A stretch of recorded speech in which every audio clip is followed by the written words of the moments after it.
Good evening, everyone. The topic of my journal is quantitative ocular ultrasound findings in microbial keratitis associated endophthalmitis patients.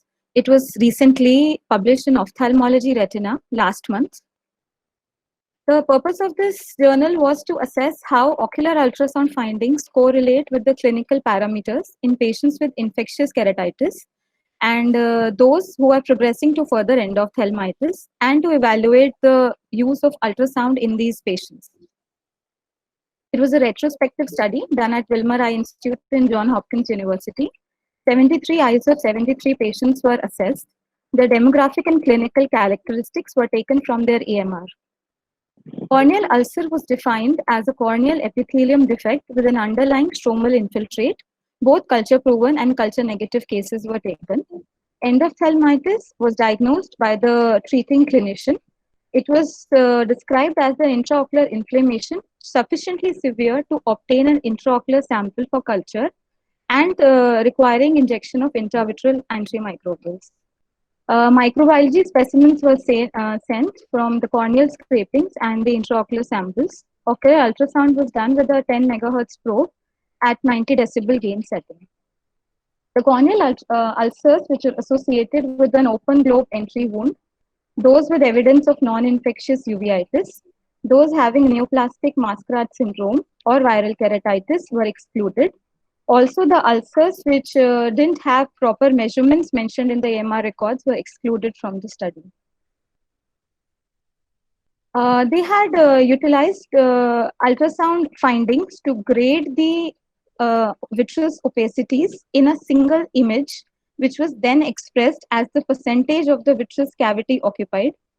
So they had stratified it into 4 categories based on the vitreous opacities: less than 10%, 10 to 50%, 50 to 90%, and more than 90%. The grading was done by 2 masked retina experts, and in case of any disparity, unmasked opinion was taken from both of them. Two-tailed Mann-Whitney U-test and chi-square test were applied, and regression analysis was done to find the association between the rate of 50% or more vitreous opacity patients on ultrasound according to their clinical characteristics. The results of this study were divided into 4 headings. First was the demography and the clinical characteristics, then the endophthalmitis patients. Third group comprised of the high amount of vitreous opacity patients, and the fourth group was the patients with positive intraocular culture results. I'll be describing each group separately. So the first group, which described the demography and clinical characteristics, showed that the average age was around 60 years with a male predominance. The mean time from presentation for corneal ulcer patients to ultrasound was about 3.5 days. The mean BCVA was around hand movements ranging from 20/60 to nil, no perception of light. The clinical signs at the time of ultrasound were assessed, and majority of the patients, about 90%, had moderate to severe pain. Almost 80% patient had hyperpion, and around 16% presented with lid edema. The corneal ulcer characteristics were described. The average diameter of the ulcer was about 4.7 mm with a hypopion height of 1.4 mm. Majority of the patients were found to be phakic, about 55%. 41% of the patients were pseudophakic. Then these patients were then graded on ultrasound. About 33% of these patients had less than 10% of the vitreous echos occupying the vitreous cavity. Around 27% of these patients had 10 to less than 50% of the vitreous opacities, and about 23% of the patients were in the group having 50 to 90% of the vitreous opacities. And only 3 patients in their cohort had more than 90% of the vitreous opacities. Amongst these 73 patients, about 78.5% of the patients' corneal culture was positive. Majority of the organisms cultivated were Pseudomonas aeruginosa, Staphylococcus epidermidis, and P. acne. It was seen that a 4-fold increase in the likelihood of endophthalmitis was seen with each additional degree of vitreous opacity severity. And those with 50 to 90% of the vitreous cavity occupied by vitreous opacities were 28.4 times more likely to receive an intravitreal treatment than compared to the eyes with less than 10% of the vitreous involvement. A majority of the patients had some anterior or posterior segment complications. Anterior segment complications involved necrotizing scleritis, subconjunctival abscess, and about 6 patients had corneal perforation, which was managed with penetrating keratoplasty, patch graft, and glue. Amongst the posterior segment complications, patients developed choroidal detachment, fractional retinal detachment, and malignant glaucoma. 2 of the eyes had to be eviscerated and enucleated, and about 4 eyes underwent pars plana vitrectomy, out of which indication in 2 of them was endophthalmitis, 1 was for malignant glaucoma, and 1 was for fractional retinal detachment. The second group comprised of endophthalmitis patients. According to their definition, 15 out of the 73 eyes, that is about 20.5% of these patients with keratitis, were assumed to have endophthalmitis. They were treated with intravitreal antimicrobials, and 2 of them, as just now I had mentioned, underwent pars plana vitrectomy. Average age of these patients was about 75 years. 40% of them were males, and in the corneal ulcer, the mean hypopyon height was about 3 mm. B-scan grading was done into the 3 classes. Majority of them lied in the 50% or more category. That is, more than 50% of the vitreous cavity occupied by vitreous opacities. And in these 15 patients, about 66.7% had a positive corneal culture. These eyes with endophthalmitis, that is, these 15 eyes, were then compared with eyes without endophthalmitis. And it was seen that they were significantly associated with old age, pseudophakia, prior history of pars plana vitrectomy, a larger hypopyon height, and more than 50% of the vitreous cavity occupied by vitreous opacity. Other factors like pain, edema, corneal ulcer diameter, and the causative organism was not significantly associated in the group with endophthalmitis. The third group in their result was the patients with high amount of vitreous opacity, which is defined. Isha, can you just go a little slowly so that people can read Sure, your ma'am. slide? You're racing ahead. Yeah. Okay, sure, ma'am, Yeah. sure. So the third group of the results had patients with high amount of vitreous opacity, which was defined as 50% or more of the vitreous cavity occupied by the vitreous opacity. So about 27.4% of the patients were categorized as those having high amount of vitreous opacity. It was seen that average age of these patients was about 75 years. And in the corneal ulcer, the mean diameter was about 4.3 mm and hypopyon height of 2.3 mm. Then these patients with high amount of vitreous opacities were compared with those with low amount of vitreous opacities. And it was seen that those with high amount of vitreous opacities were significantly older and had more chances of being pseudophakic. They were more likely to be diagnosed with endophthalmitis and further treated with intravitreal antimicrobials. Other factors like gender, pain, edema, hypopyon, height, ulcer diameters were not statistically significant between the 2 groups. The corneal culture in these patients with high amount of vitreous opacity, about 65% of them were positive. Majority of the organisms cultivated were gram-positive organisms, about 61.5%, which included methicillin-sensitive Staphylococcus aureus, Corynebacterium, Foglase negative Staphylococcus, P. acne. And about 46% of these patients had gram-negative organism, majority being Pseudomonas aeruginosa. One of the eyes had grown fungus and 1 eye had amoeba. They had also mentioned that few of the eyes had grown more than 1 organism. Now we were comparing the eyes with high amount of vitreous opacities with the one with less than 10% of vitreous opacity. So there was this one group left in between with the vitreous opacity between 10 to 50%, which comprised of about 20 patients. And in these patients, the mean ulcer hypopyon height was about 1 mm.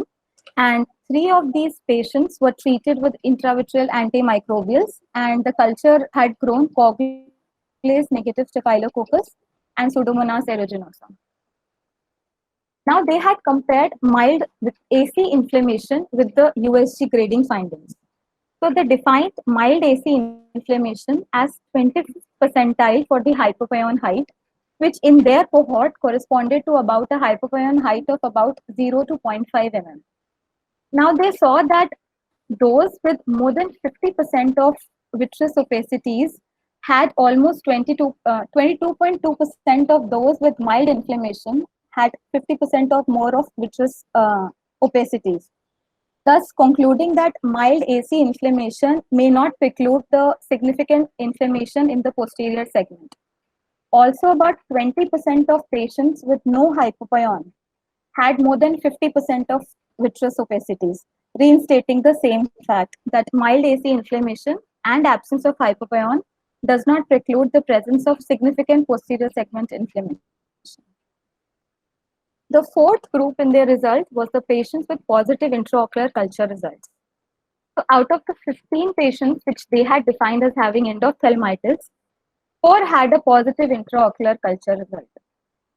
These patients averaged around 78 years of age with visual acuity of hand movements to light perception, average hypopyon height of 2.5 mm, and in the intraocular culture, 2 of them had grown Coagulase negative staphylococcus and 2 had grown Pseudomonas aeruginosa.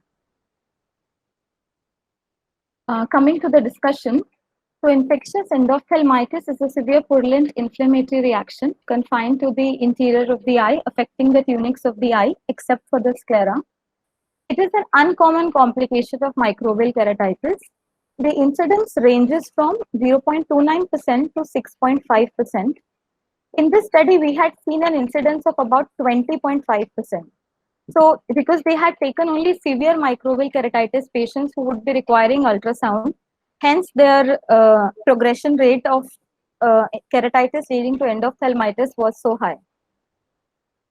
Coming to the ultrasound findings in infectious endophthalmitis, so we'll go sequence-wise, describing the vitreous cavity, then the retina, choroid, and optic nerve head.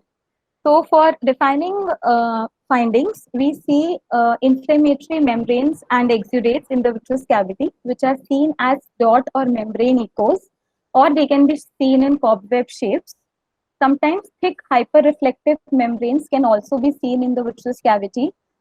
In the lower column on the left side, you can see some thick hyperreflective inflammatory membranes in the vitreous cavity. Apart from that, you can see some low reflective dot echoes in the vitreous cavity, which on the A scan gives low amplitude spikes. These patients with endophthalmitis may or may not have posterior vitreous detachment. If they already have posterior vitreous detachment, then we have to look into the subhyaloid space to look for any active inflammation. So with a higher gain setting, as you can see in the first image on the top left corner, there is posterior vitreous detachment. So in the subhyaloid space, we have to look for low reflective dot echoes, which would signify active inflammation. Those patients who do not have PVD, they tend to develop inflammatory adhesions between the posterior vitreous phase and the retina. And as the disease progresses and the PVD evolves, it can cause focal traction on the retina, which you can see in the lower right image in the panel. The PVD is causing local traction on the retina. Those patients who have anterior locus of infection tend to have denser low reflective dot echoes in the anterior part of the vitreous. And as the disease evolves, the inflammation spreads uniformly and involves the vitreous cavity diffusely, hence instating the importance of serial ultrasounds to monitor the disease. Some patients can develop exudative retinal detachment, fractional retinal detachment, diffuse retinochoroidal thickening, and optic nerve head edema can also be seen in these patients. In this study, we had seen that with each incremental increase in the vitreous opacity, it was associated with a higher odds of treatment for endophthalmitis. And the lack of significant anterior chamber inflammation did not preclude presence of any significant posterior segment inflammation. Two most important factors which were associated with endophthalmitis and with patients having more than 50% of vitreous opacity were old age and pseudophakia. It is seen that loss of this lens zonule barrier system after cataract surgery and vitreous liquefaction with advancing age facilitates the exchange of substances between two compartments, leading to a functionally unicameral eye. Hence, these elderly and pseudophakic eyes are more prone to develop posterior extension of the anterior chamber inflammation. And hence, we should have a low threshold in treating these patients with intravitreal antimicrobials. The study had quite a few limitations. I have tried to group them according to the relevance. Since it was a retrospective design, there was a selection bias. So maybe those patients who were having a mild microbial keratitis were not included, and the ones in which fundus can be seen, hence giving a higher rate of endophthalmitis in this cohort. And the decision to treat endophthalmitis was of the clinician at the time of treatment. So we do not know how much ultrasound played a role or clinical findings played a role in deciding whether a patient has endophthalmitis or not at that time. Also, very important history of taking topical steroids was not included because, as I'll be discussing further, topical steroids play an important role in these patients who progress to endophthalmitis. Lastly, the clinical variables and the documentation of the ulcer size was not very standardized. Limitations pertaining to the culture. As we had seen, out of the 15 endophthalmitis patients, only 4 had intraocular culture positive, and even in that, we had Coagulase negative Staphylococcus, which could also be a contaminant. So the exact association between the degree of vitreous opacities and the culture proven endophthalmitis could not be made. Also, they had not mentioned about the smear findings of the microbiology specimens which were taken, only the culture findings were mentioned. Coming to the limitations pertaining to USG, since it was a retrospective study, the grading was done onto still images, as in only one image which showing the vitreous opacities was graded. So ideally, a dynamic B scan should be done. The B scan of the contralateral eye was not performed consistently in all the cases. There was no specific criteria as to define the grading, and the type of opacities was not mentioned. And since USG was only done at one point of time, whereas we know that these patients require serial monitoring of ultrasounds. So at what point of time in those patients' management this ultrasound was done and taken, we do not have clarity on that. Pertaining to the surgical history, the prior intraocular surgeries which were done, the nature and course of those surgeries was not mentioned. For example, the patients who were pseudophakic or aphakic, how long back the surgery was performed, we do not know. And then the patient developed keratitis and endophthalmitis. Also, 5 of their patients had prior history of past vena vitrectomy. So what was the indication? When was that surgery done? Has not been mentioned. And other intraocular surgeries like trabeculectomy, which have a role in causing endophthalmitis, have also not been taken into consideration. So for this study, future prospects can be that we can conduct a prospective study and then we can find the potential association between the organism cultured from the cornea and to the amount of vitreous opacities, from the organism from the intraocular culture with the vitreous opacities, and lastly, the lens status of the patient and the incidence of positive intraocular culture. I have discussed 3 articles here. One of them is a retrospective study by Henry et al. Done in 2012. In this study, the progress rate of keratitis patient leading on to endophthalmitis was about 0.5%.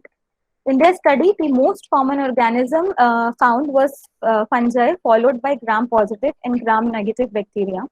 They had divided their cohort into 2 groups, those with primary keratitis and those with infectious keratitis adjacent to a previous surgical wound.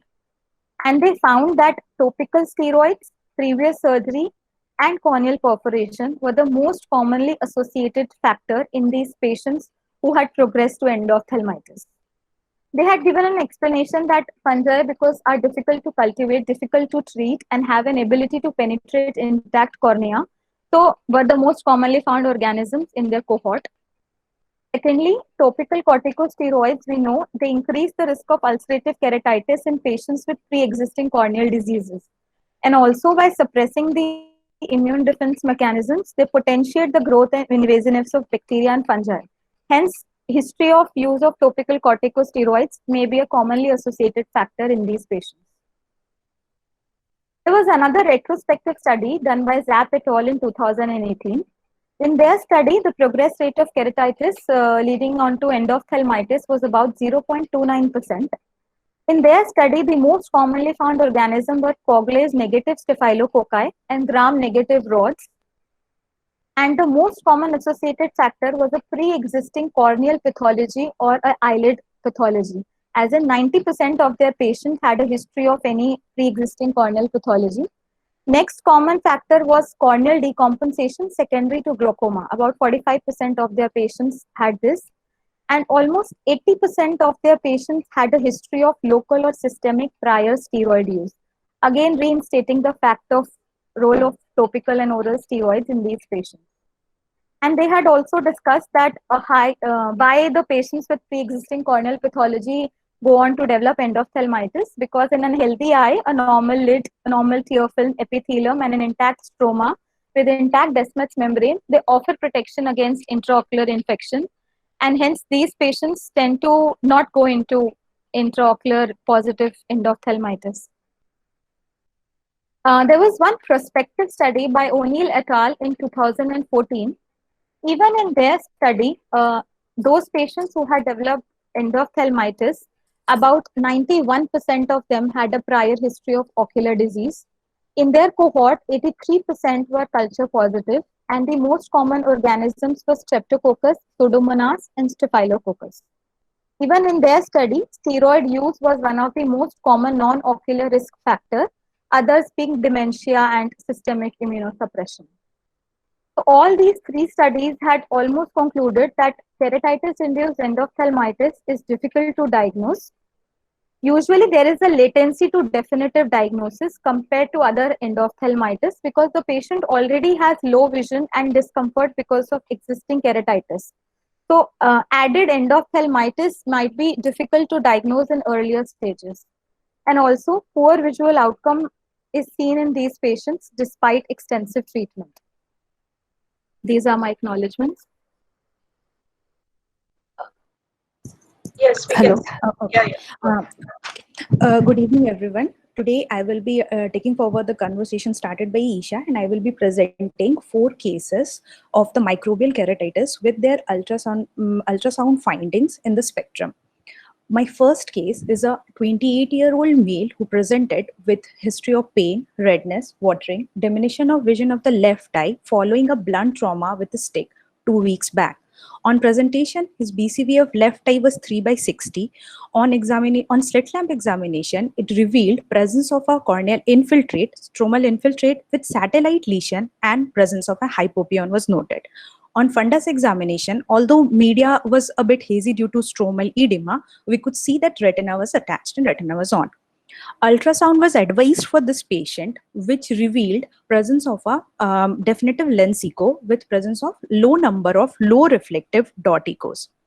On corneal scraping, gram stain and QH both revealed no microbes, and patient was advised to be under an empirical treatment for microbial keratitis, which patient responded well, and the final BCVA of the patient was 6/6, and this picture is after 1 month with a scarred corneal opacity. My second case is a 21-year-old female, a contact lens user. She complains of pain, redness, watering, left eye for the past 45 days. On examination, slit lamp examination, we could see presence of a large epithelial defect, a ring infiltrate, and hypopyon. Fundus view was very hazy, and hence patient was advised to undergo ultrasound. Ultrasound of the left eye, by comparison with the right eye, we could see had a large, that is a moderate number of low reflective dot echos. Patient was advised a close follow-up with a serial ultrasound at the first visit. After 1 week, ultrasound was again repeated, which revealed a slight decrease in the number of low reflective dot echos, and corneal scraping although revealed no gram-positive, no bacteria and fungi, but the culture was positive for acanthamoeba. and hence chlorhexidine and PHMB was added as patient was already on fortified cefuroxime, gentamicin, and Ciplox eye ointment. Patient responded well, and at 3 months, he presented with a scarring with vascularization. Steroid eye drop lotepred was added, and at 9 months, he presented with a scarred stromal scarring, and anterior chamber was coiled with anterior cortical cataract. Again, ultrasound was repeated, which revealed a low number of low reflective dot echoes, and retina was well attached. Patient underwent penetrating keratoplasty, phaco, IOL with a final BCVA of 6/6. My third case is a 37-year-old male who presented with left eye sudden diminution of vision and redness and watering since 6 months following fall of a vegetative matter from a tree branch. Patient was already on an empirical treatment with antifungal and antimicrobials. His BCVA at presentation was finger counting 50 centimeter. On slit lamp examination, we could see corneal stromal infiltrate with hypopyon with some exudates over the lens. Fundus view of left eye was very hazy, and patient was advised ultrasound. On ultrasound revealed presence of a definitive lens echo with minimal to very low number of low reflective dot echoes. Patient underwent AC wash. AC wash was positive for pan-fungal genome, and patient was advised to be treated as a fungal keratitis with a close watch on the posterior segment finding. But after a week, patient presented with increase in pain, lacrimation, redness, and on examination, we could see there was presence of central corneal infiltrate with hypopyon, which has increased as compared to the first visit. There was total cataract, 360-degree posterior synechia with high IOP. For high IOP, patient was treated on started on tablet Diamox and was treated symptomatically, and ultrasound was again repeated. This time, ultrasound revealed a significant increase in the number of low reflective dot echoes, as well as there was presence of a membranous echo. So patient was advised to undergo a lensectomy, vitrectomy, and silicone oil injection. On intraocular examination, after lensectomy, intraoperatively, we could see there was a presence of thick vascularized pars plana membrane with granulomas. Although that vitreous biopsy did not reveal any culture growth, but the PCR was positive for pan-fungal genome, and thus a diagnosis of fungal endophthalmitis was made. On glass appointment, patient BCVA was 3/60, AC was quiet, although IOP was still on the softer side, and retina was attached. My last case is a 58-year-old male who presented with left eye sudden painful diminution of vision for the past 15 days. He gives no history of trauma, no history of surgery, although he had a history of diminution of vision both eye since childhood following a episode of smallpox, and his other eye revealed presence of an adherent leukoma. On examination, when he came to us the first time, he had corneal thinning, deep stromal exudates, and AC details were not visible. Patient underwent ultrasound. Ultrasound revealed presence of a definitive lens echo with plenty of low reflective dot echoes with multiple membranous echoes, getting its attachment at the optic nerve head. Right eye ultrasound is on the right side for comparison. On all the quadrant scan, we could see there was a serous choroidal detachment in superior and nasal and temporal quadrants, and there were presence of multiple membranous and plenty of dot echoes in all the quadrants.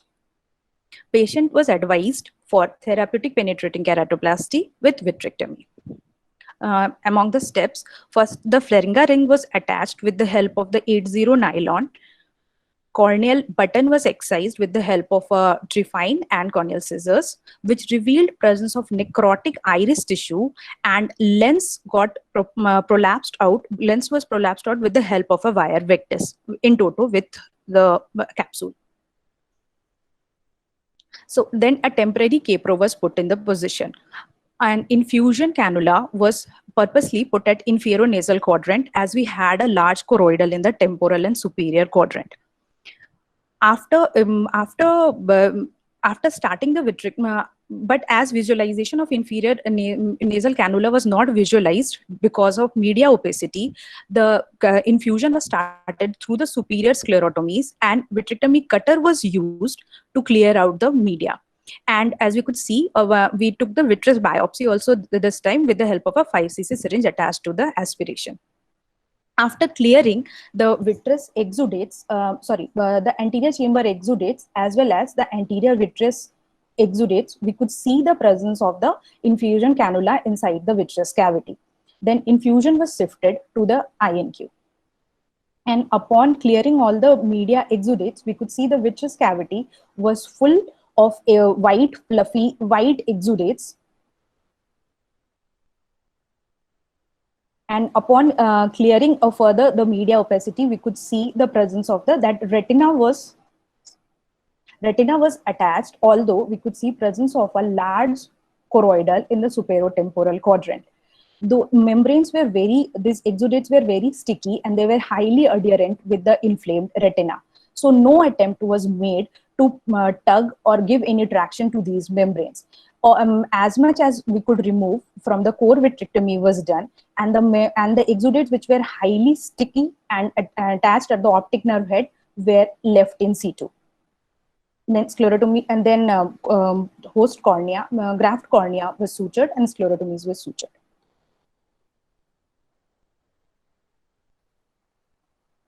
On post-op day, gram stain and KOH although came negative, culture was also showed no growth. The PCR for U bacterial genome was positive.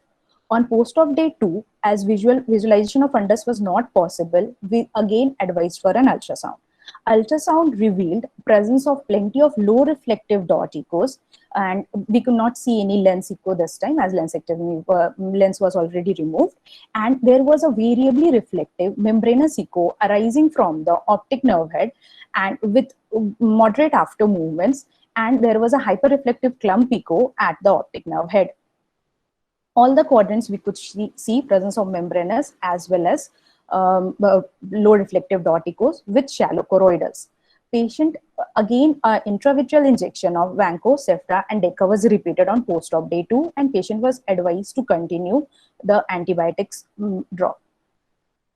On post-op day 3, as culture showed no growth and in pathology also no fungal element was seen, patient was started on oral and topical steroids. Post-op day 7, we could see the vitreous cavity has cleared much as compared to that of the last time, but the choroidal still persisted.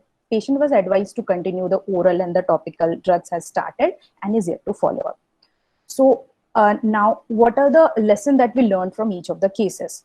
Case 1. In case 1, this patient presented with a small stromal exudate, and ultrasound revealed presence of a very low number of low reflective dot echoes. In this case, ultrasound is not much helpful, as ultrasound will not help us differentiate between an inflammation and infection, and whether retina is attached or what is the status of the posterior segment could easily be made out through the clinical diagnosis. So in case 1, we should more rely over our clinical diagnosis than ultrasound in our decision making. Case 2, the lady presented with a large epithelial defect and a stromal and a ring infiltrate and with hypopyon. And ultrasound also revealed moderate number of low reflective dot echoes. In such a case, we have the urge to take the patient for AC tap. We should think before doing that, as this patient was a phakic patient, a young patient, and the growth after the corneal scraping growth revealed acanthamoeba. And as there is literature support showing that acanthamoeba rarely, if ever, can cause endophthalmitis, as it is very difficult for acanthamoeba to pass through the neutrophilic acid of the anterior chamber. Case 3. In case 3, what we saw was the first time when the patient presented, his anterior segment findings were significant, but posterior segment ultrasound revealed very low to minimal number of low reflective dot echoes, and hence patient was advised a close follow-up. But just after 1 week to 10 days, the ultrasound shows a different picture. We could see an increase in number of opacities as well as membranous echoes. So in such a patient, what could have been done? as this patient was a chronic infection, as he gave a history of 6 months before even coming here. And he was a known case of fungal keratitis. So such patients should be under a close watch and aggressive management. And the patient should also be counseled for the same. Again, we have the literature support, as discussed by Isha earlier also, that fungal keratitis have a higher chance of developing into a endophthalmitis as compared to other microbes. Case 4 was an elderly patient who presented with corneal thinning, a complete deep stromal exudate, and ultrasound also revealed multiple membranous echo. So a right decision of taking up the patient for therapeutic penetrating keratoplasty with vitrectomy was taken as soon as possible. So in summary, what I want to say is that any patient, whoever presents with microbial keratitis in our OPD, should be evaluated in the terms of what is the age of the patient, what is the lens status, any history of previous surgery, it might be cataract, whether he has undergone trabeculectomy, what is the duration of infection, and whether in that duration he has used steroid, topical as well as oral. What was the microbiological agent that is causing the keratitis, whether it is a fungus or a bacteria, and what is the anterior segment finding, that whether he has any coexistent corneal or anterior segment pathology, and obviously the ultrasound picture. Based on all these things, we should take an informed decision whether to treat this patient as a microbial keratitis or a keratitis with endophthalmitis. Thank you. Thank you, Isha and Angelika, for nice presentations, both of you. Both topics are open for discussion. Maybe we can start with the surgeons who manage those cases. So I can see Mamta putting in a comment. So Mamta, why don't you share your comments with us? I think you have managed one of the patients. Yeah, ma'am. Hi, everybody. I think I was the patient with the acanthamoeba. Yes, that patient. Yes, ma'am. Yeah. So we just closely followed it. As you rightly said, that acanthamoeba endophthalmitis is not really common. So we could manage the patient. It was a very close follow-up with serial ultrasounds. And that's how, if the patient is responding, the ulcer were responding, because we were monitoring the confocal also. Because earlier, I think we got the diagnosis by confocal, where we could pick up some cysts, and then later it grew on culture. So when we knew that it was acanthamoeba, we were quite comfortable treating it only as a microbial keratitis and not endophthalmitis. And as she responded very well, the patient's clinical picture improved and symptoms improved. And that tells you that it's not an endophthalmitis, and patient, we are right on the track. If it's worsening, as you saw the last case, probably. So if it worsens, patient symptoms, the lid edema, and other clinical features, then probably we get more worried and think in terms of. Also, I thought if a patient comes with an ulcer and a history of trauma or something, we think more that the chances of endophthalmitis would be more. I don't think that was discussed in the paper we read, was it? Did I miss something? Like, it's an exclusion criteria for the paper. It's an exclusion criteria.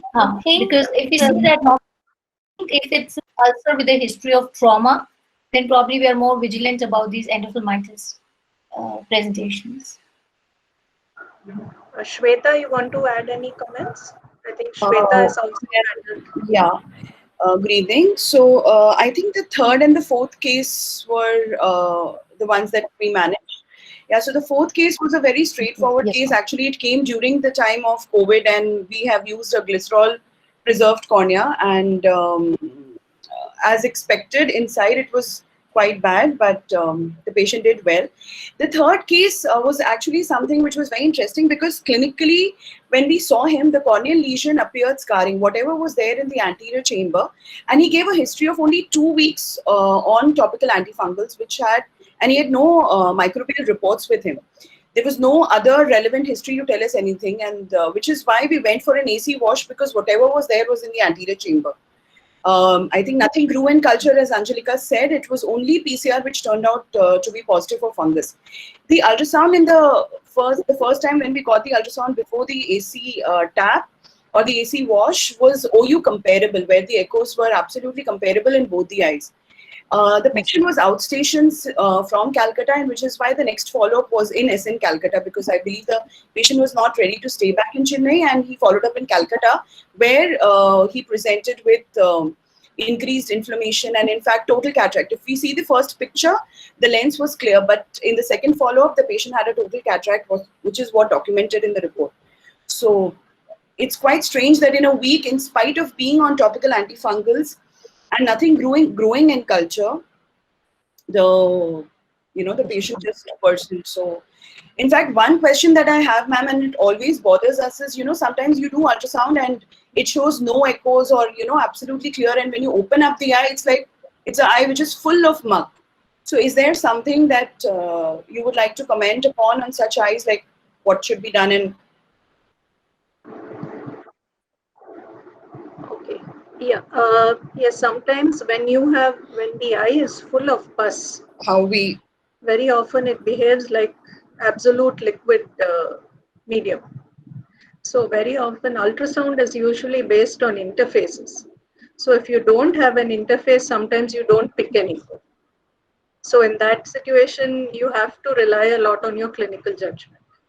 And this can sometimes happen in a vitrectomized eye, where you find the whole thing is one cavity, it's already vitrectomized.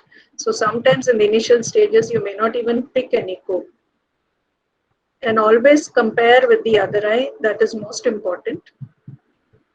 And remember, in fungal endophthalmitis, most of the time when we operate, we find that the retina looks healthy, optic disc looks healthy, but if you look carefully, everything is collected in the pars plana and ciliary body region. So in a fungal endophthalmitis, that is something you need to be very aware of. The vitreous cavity may not be so full, but a lot of things are happening in the pars plana and ciliary body region.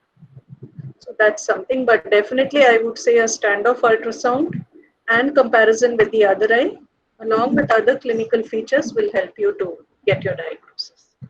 Also, I wanted to say within a week, it's becoming hazy.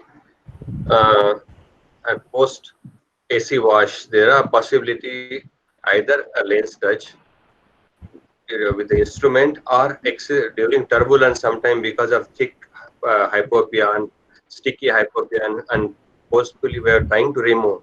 Probably that also damage anterior capsule and probably would have turned our lens become a total cataract, which actually within a week when it was clear what you said, this is just possibilities adding on. Yeah, sir, but he also had iris neovascularization at that time. So probably it was a low infection which was going on or something, because what they have noted in Calcutta and after that he came back here, we also noted some iris neovascularization. And that probably just indicates a combination of chronic inflammation and ischemia probably also. Yeah. Sir, I have a question. So basically, the fact that you have a clinical diagnosis, say not so virulent organism, between the eye being phakic and pseudo-phakic and the clinical response is what determines the frequency in which serial ultrasounds have to be repeated in these eyes.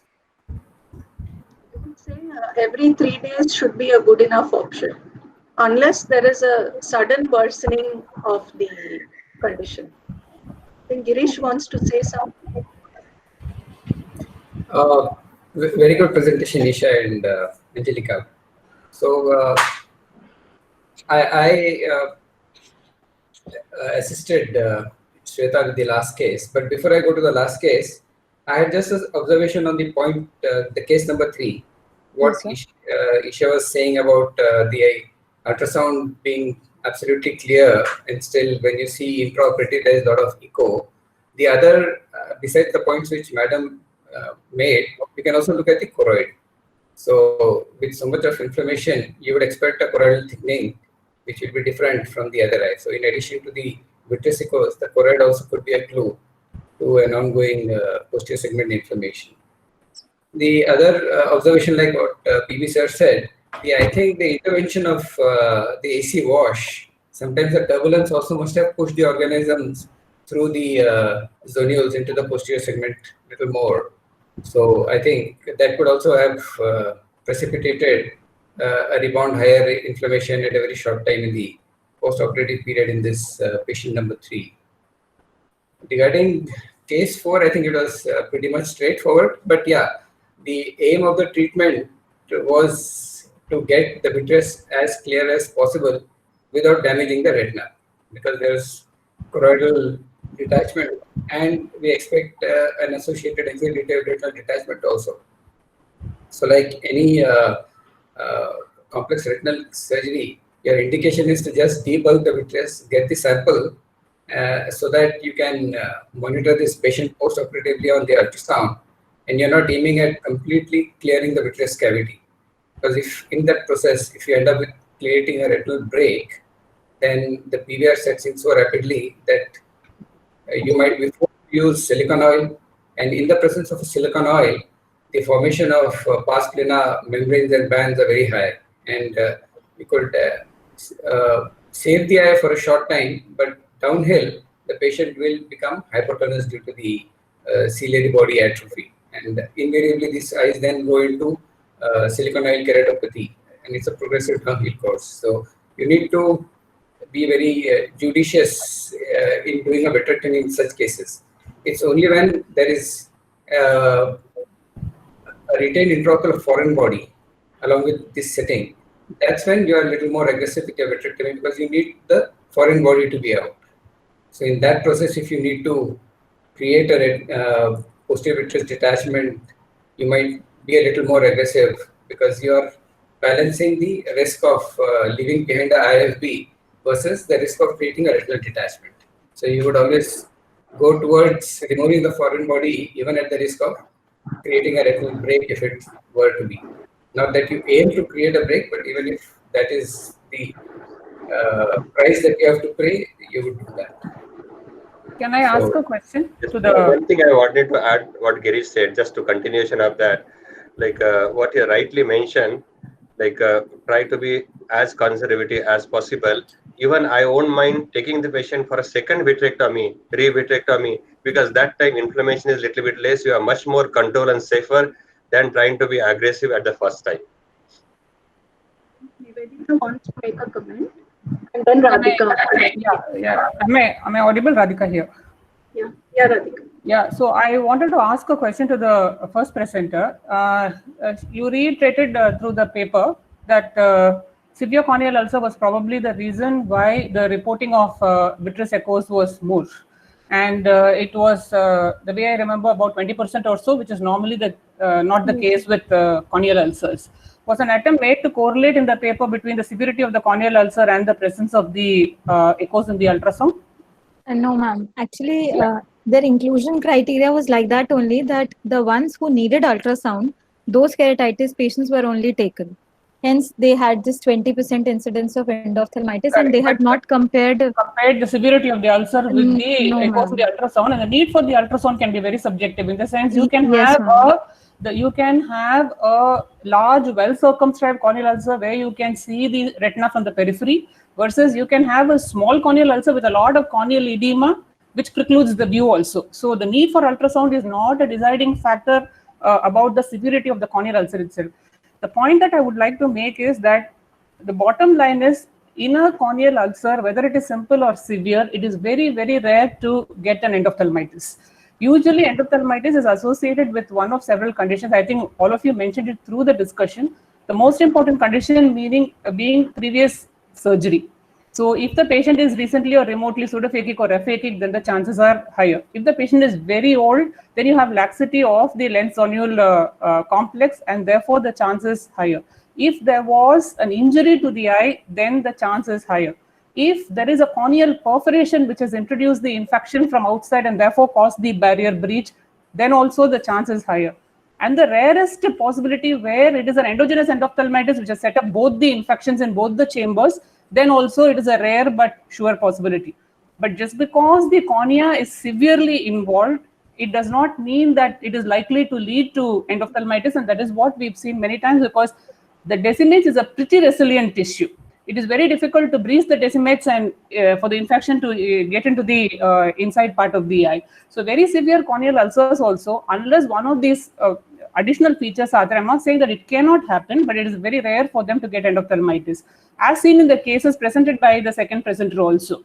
Case number 1, small ulcer. Case number 2, a big ulcer, but still very rarely it can cause endophthalmitis. In your case, it probably did not cause. Case number 3, the definite precipitating factor of AC wash was there. It is one of the known reasons why end of can occur. And case number 4, I did not catch it properly, but it was probably a previously disorganized or disturbed adherent glaucoma was there. So in a normal adherent glaucoma was there. So in a normal eye, just because you have a limbus to limbus ulcer, you do not expect endophthalmitis.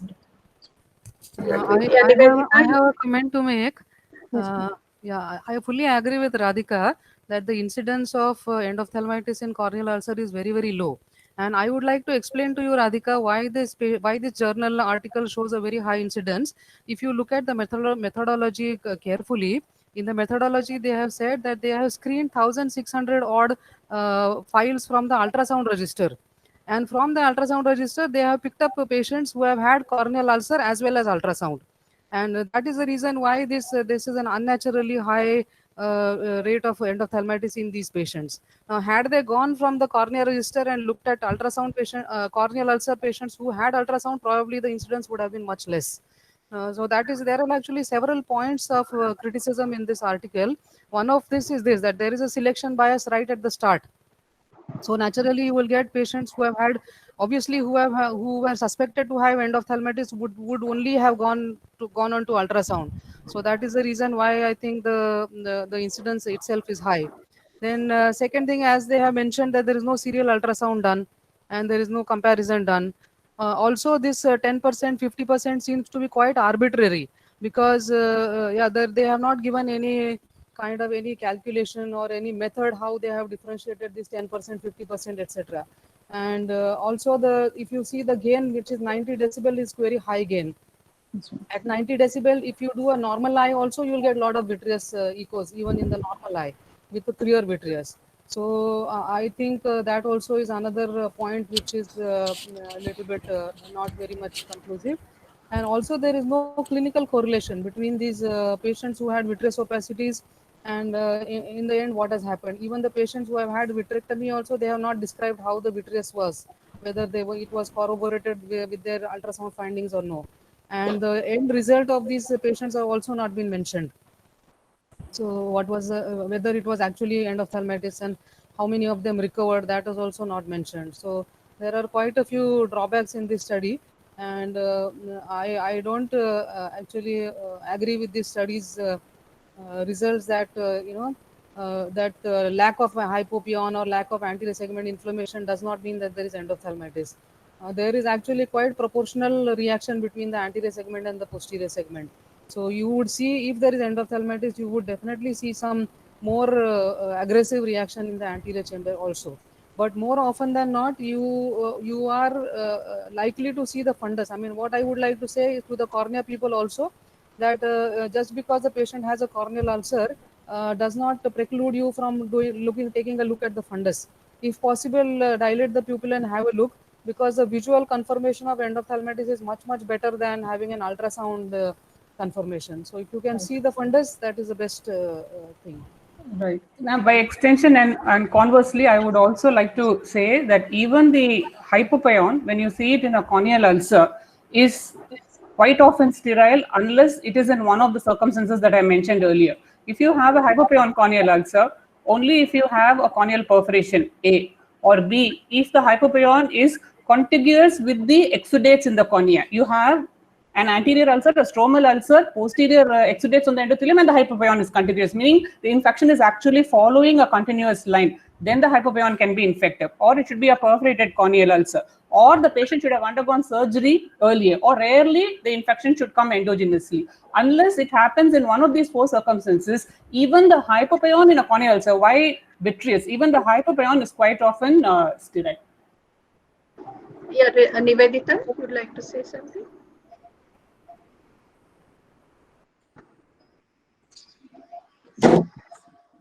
The other point I would like to add is that besides whatever Radhika said, surgery definitely increases the risk factor. Also, I think if you have had a surgery done immediate post-op, the virulence of the organism also matters to some extent, I think. So if you have a gram-negative bacilli, the immediate post-operative period, definitely the possibility of endophthalmitis, especially if the patient is very symptomatic and you have a severe anterior segment inflammation with the corneal ulcer, then the possibility of endophthalmitis definitely is much higher. So keep the kind of organism, you mentioned fungus, but I think I would also say that gram-negative bacilli is one of those series of organisms where you can have very severe endophthalmitis. And then I'd like to ask Ekta to comment on case 3, which probably she has operated. Ma'am, that case 3 was operated by Jaw, sir, ma'am, last year, 2019. Okay. Ma'am. Oh, Ma'am, can I ask a question here? sure. Yeah, I just wanted to know, when we know that we're talking about the vitreous opacities, like recently we saw one of the cases where we started seeing an early T sign. It was a total abscess with vitreous echoes. So I would like to ask, like, what is the take in these cases when you start seeing an early T sign on ultrasound? What would we mean by early T sign? Yeah, we would say that probably we are sign. Hello. So I was just telling about that case. One of the best reports that I read was from this Bascom Palmer group. They published in 2012, where keratitis progressed to endophthalmitis. I think those are the cases which are of real interest to us.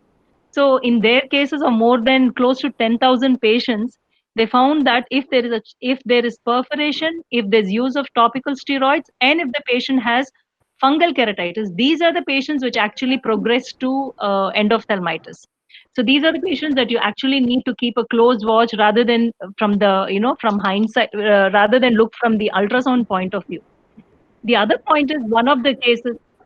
Yeah, I think she quoted that article, I think. Yes, that was the first article. The author is actually Henry Flynn. The second author is Henry Flynn. That is what is really interesting.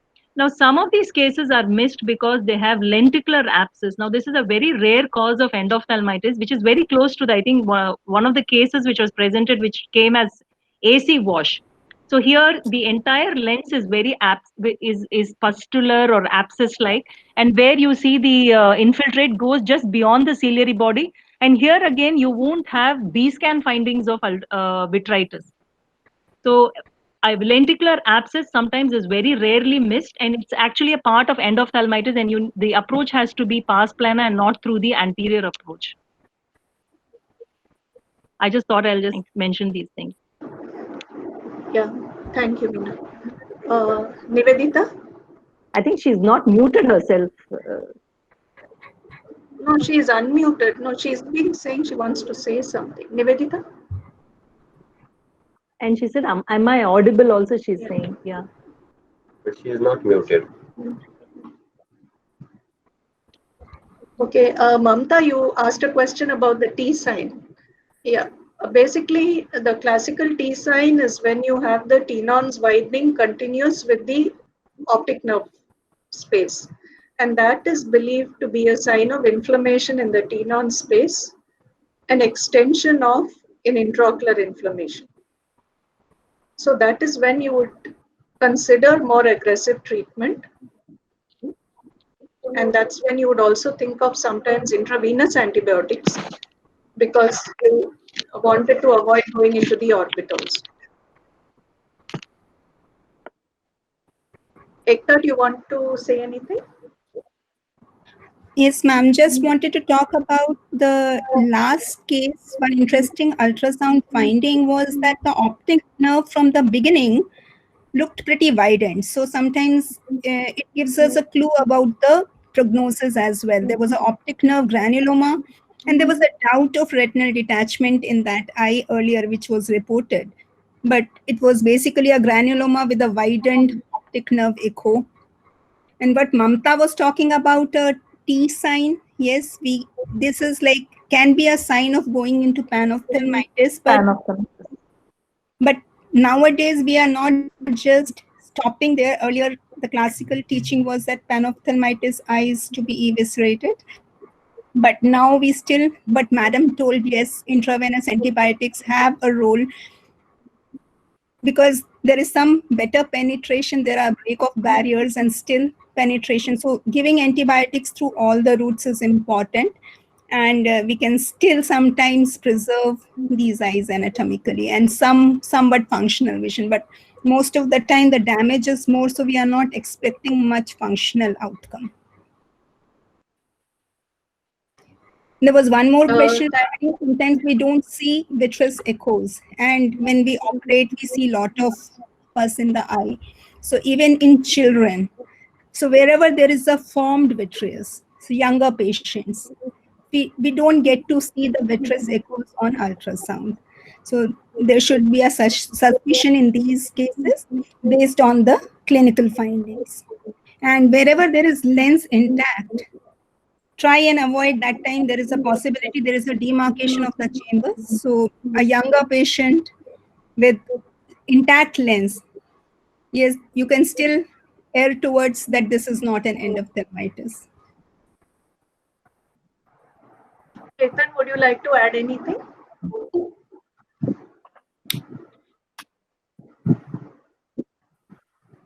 Ma'am, you are referring to me, ma'am? Yes, we can hear you. Yeah, so ma'am, I actually wrote my points in the chat section. So I agree with Dr. Ekta. I mean, but any echo in the eye of a child with a suspected endophthalmitis in the setting of a corneal infection, most likely they'll be traumatic. You would need to consider it as endophthalmitis. In a child, you probably cannot take it easy. You cannot be serially following an ultrasound to see whether it is progressing. You'll have to take it up much earlier than what you would really do in a case where probably an adult. Just as what she has said, Dr. Ekta said. Found vitreous, you see an infection, and in children in the setting of trauma, obviously it is a polymicrobial infection. So you may have a fungus, you may have anything. So, and just as what Dr. Meena and Dr. Radhika said, it is a perforation case of perforation. We have induced you have introduced something inside the eye exogenously, which is more likely to be a virulent organism or an organism like fungus, which will pass through these barriers very quickly. Do you want to take Nivedita's question also? How to differentiate between inflammation and infection? Yeah, can I ask now? Are you hearing me now? Yes, Apple user. I can ask now? Finally. Yes. Yeah, go ahead. Go ahead. Okay. So now the cases which are in between, where you have a reasonable amount of corneal infection and some changes in the ultrasound, especially the one where you did a AC tap and then some echoes were increased. In that situation, let us put two scenarios. One is with serial ultrasound, the echoes go away. So we are sure that whether it was inflammation or anything, it is responding to medication. And as the corneal heals, you are in a safe zone. And another scenario where there is a gradual increase in whatever echoes that we are getting, but the corneal infection is responding well to the treatment.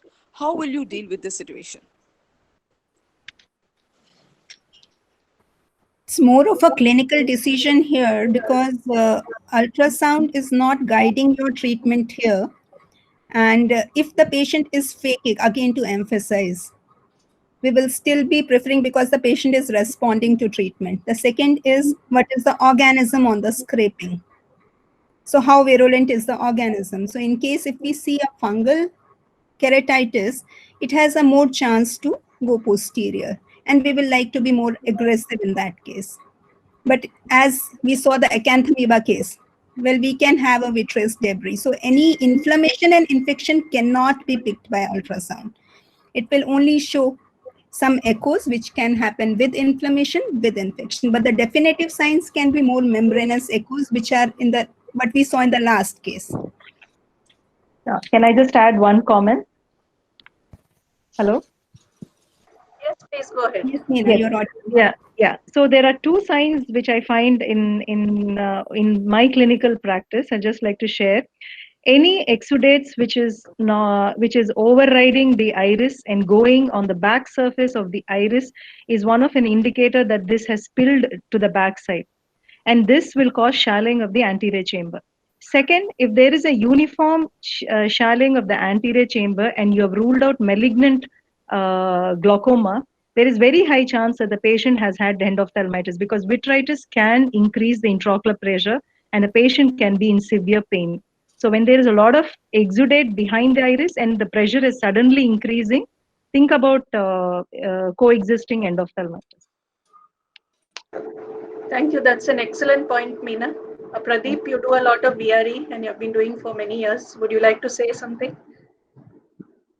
Ma'am, almost all the points have been covered. Only I reiterate what Chetan said. What we come across is the pediatric age group where the decision of taking up early or aggressive is the question. So the breach in the tissues going towards the endophthalmitis is very high in pediatrics. So the ultrasound is not to be taken very, it's like an ominous sign. The echolucency is an ominous sign in pediatric cases. So we should not rely on the ultrasound and more of a clinical judgment. Otherwise, most of the topics have been covered, madam. Both of you have done very nicely. Jaiprakash had a query somewhere, I think. Yes, ma'am. He has asked whether PK was done for the third case, ma'am.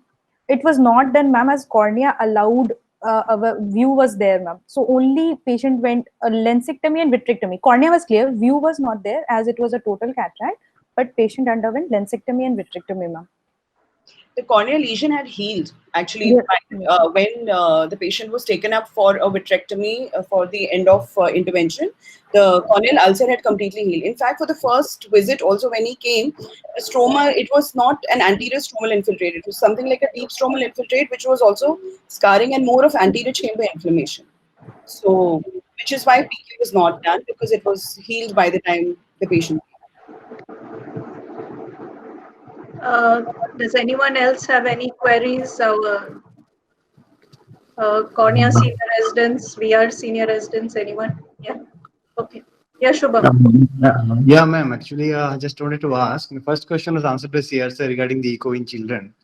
I was a little confused about. And the second question is, when you're dealing with the fungal keratitis and going into endophthalmitis, so ma'am, is there any role of even intravenous antifungals along with the vitrectomy or intravitreal what you are giving? Because we are giving systemic therapy in the form of oral, but any role of intravenous antifungal in such cases? Antifungal oral is good enough because penetration is good. So I don't think intravenous fungal antifungals we are giving unless it's a drug that cannot be given orally. Yes, probably hypotracin B, what we used to do old days, but now because of voriconazole and have an excellent penetration oral pair, so I think we almost stop giving because they have all its own sets of problem in hypotracin B, a lot of precautions we need to take. So that's why I think almost always voriconazole being having a spectrum, pan-fungal spectrum actually is becomes sort of a standard of management now. Okay, sir. Okay. Anyone else has any comments? I'm not able to see all the names, so feel free to. Acha, Subnesh. And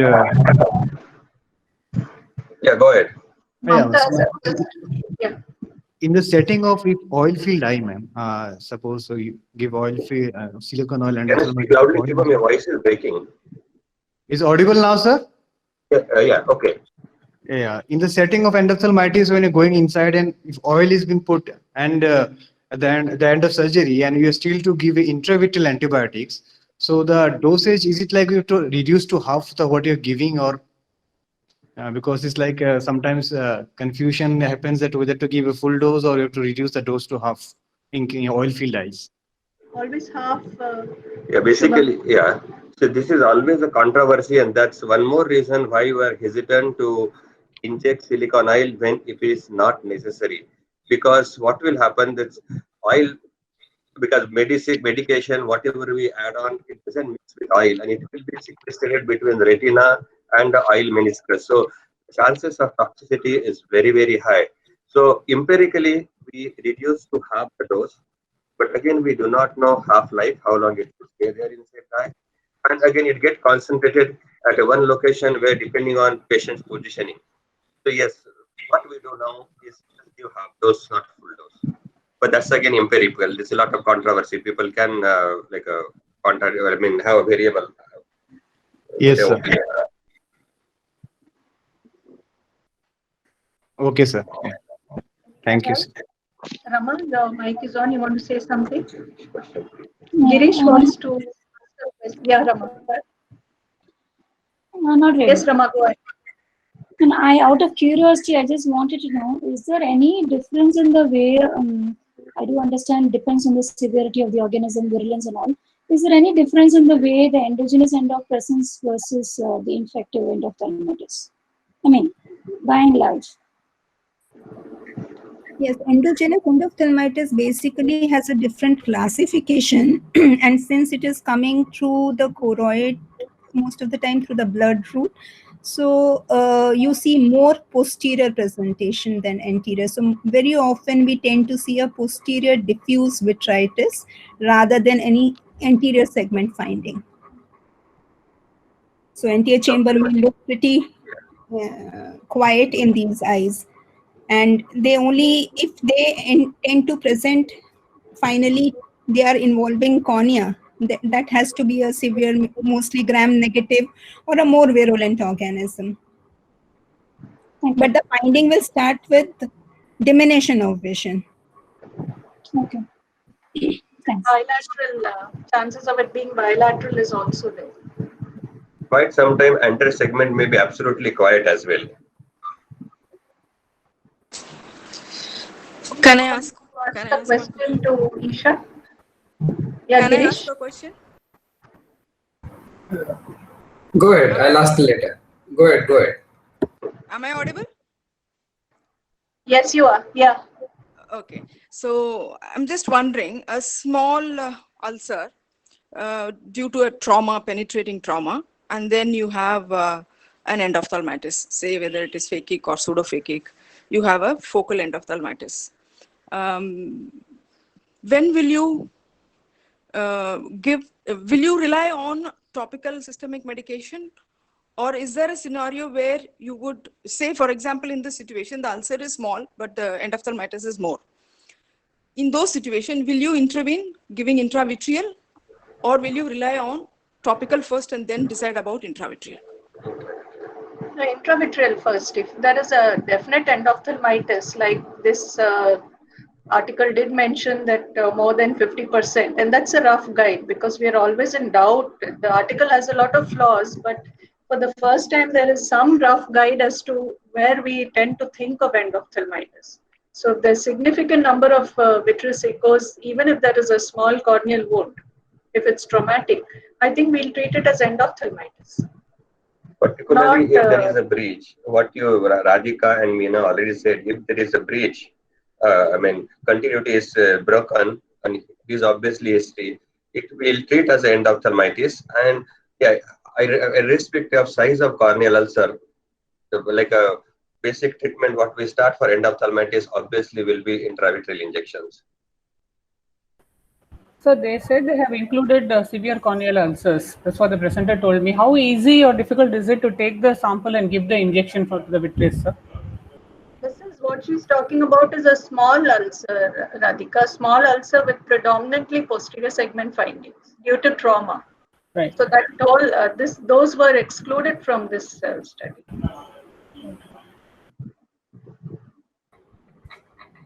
Yeah, Girish? Will it be just an injection, or you will also take vitreous samples?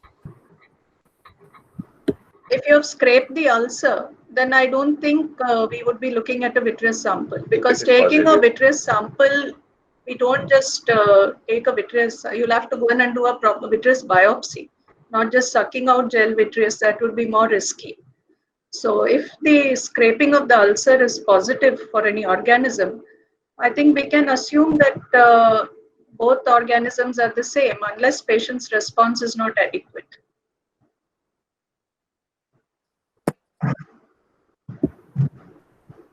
Isha, Yes, I have sir. a question for you. During your presentation, you said that the study suggested that there could be a dissociation between the amount of AC reaction and the ultrasound findings of vitreous echo. Yes, sir. Do you think that would persist even in the post-vitrectomy scenario? Because sometimes we, in the post-vitrectomy scenario, due to either the corneal opacity or a clump in the vitreous cavity, in the pupillary area, we do tend to go by the combination of an ultrasound finding as well as AC reaction. If the AC exudates are clearing, we do. So do you feel that same dissociation could be there in the post-vitrectomized situation also? So post-vitrectomized eye, I think we would also be doing a AC wash simultaneously. So the overall, like because of the AC wash, the overall anterior chamber findings will also be less inflammation would be there, like in the vitrectomized part, as in the USG echos. Am I able to understand the question? I think. Yeah, I think. But sir, sometimes, sir, if exudates, sir, we free the exudates that were in the vitreous, sir, after vitrectomy. So sometimes, sir, on post-op day, or day 2 or 1, also we see a increase in the hypopyon, or those exudates come anteriorly in the AC, sir. So. Yeah. So the scenario keeps changing. In the first post-op day, due to the rebound inflammation, and sometimes because of this loose vitreous echo, the exudates, they could actually migrate into the anterior chamber if it's a post-lensectomy or a IOL removal.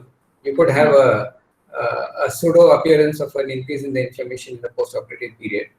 But sometimes you can, when you're seeing this patient 4th day, 5th day, 1 week post-operative, and the view of the vitreous is not clear, sometimes you can rely on the anterior chamber findings to decide whether the posterior segment inflammation is under control. I don't think, I personally do not feel there is a dissociation in a post-surgical scenario. But I'd like to ask comments from others also who have handled probably more number of cases. Yeah, basically, if patient is symptomatically better, first thing is pain is less. And yes, anterior segment symptomatically patient is better. That is one of the indicator you can take as a patient is responding to the treatment.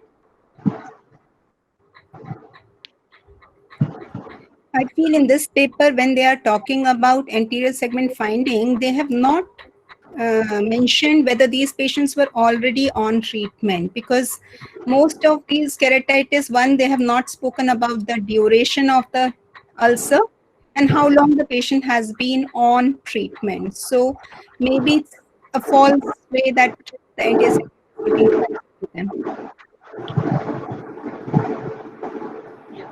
And because vitrectomy, we don't do a complete vitrectomy. So there's what Sir Dr. GSR was talking about, that yes, rebound sometimes we see, because these pre-retinal exudates, they tend to come on ultrasound also, they become more mobile, the echoes. They are more dot and clump-like echoes which are mobile.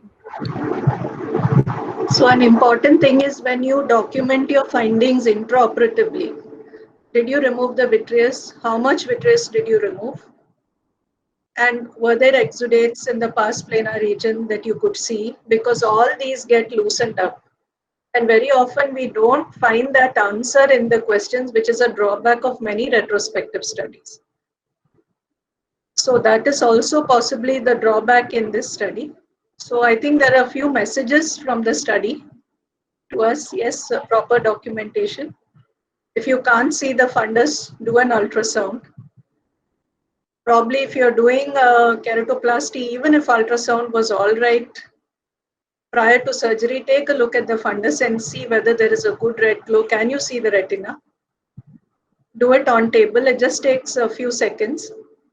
So I think a lot of queries, a lot of doubts can be answered, and I'm glad we had a good discussion, because ultrasound in keratitis has always been a matter of controversy. So I like to probably close today's class, thanking everybody for coming. I thank the cornea team and the retina team. We've had a good interaction. I hope we can have many more such classes in future. I just wanted to thank, it's excellent presentation for both Angelica and Isha. Thank you, and sir. happy that it's something like what we always used to cherish, like a grand round. It's in specialty interaction. I think that is what we could achieve today, thanks to probably, you can say now, online classes. Okay, It's really worked out well, an exceptionally good discussion I think we had, and I think all of us, I'm sure all of us really benefited with this class, both cornea and retina department. I think we can continue in future this type of classes. Thanks for cornea department, Rama and team. PP madam, if you are there, any comments if you are still there? I think she left, sir. Left, yeah. So thank you, sir. We also were able to clarify many of our doubts. Let's hope we have some more classes where we have to do comments. Thank you, sir. Vinata, you suddenly come on. Vinata? Hello. Yes, ma'am. Yeah, Vinata, you want to say something? Your mic suddenly came on. Oh, no. No, I just had few points in mind, but that's okay.